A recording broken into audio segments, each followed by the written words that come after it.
শীতকাল মানেই পিঠা পায়েস, আর পিঠা পায়েস মানে খাঁটি খেজুরের গুড়ের মিষ্টি গন্ধ। কিন্তু বাজারের গুড় কি সত্যি অরিজিনাল?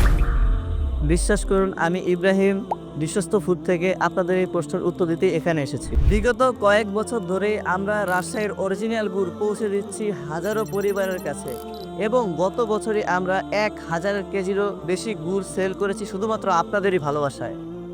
আমরা শুধু গুড় বিক্রি করি না, বিক্রি করি আস্থা আর ঐতিহ্যের স্বাদ। আমাদের গুড়ে নেই কোনো চিনি বা ভেজাল, শুধুই খেজুরের রসের আসল জাদু। আমি এবং আমার টিম নিশ্চিত করি যে আমাদের গুড় হবে রাজশাহীর সেই ঐতিহ্য এবং আপনাদের সেই চিরচেনা খাঁটি স্বাদ। এখন আপনার বিশ্বাসের এই সম্পর্ককে আমরা নিয়ে আসছি অনলাইনে। আপনার পছন্দের খাঁটি স্বাদ এখন আপনার ঘরের দুয়ারে। পরবর্তী ভিডিওতে দেখুন কিভাবে তৈরি হয় আমাদের এই আসল গুড়। সাথেই থাকুন।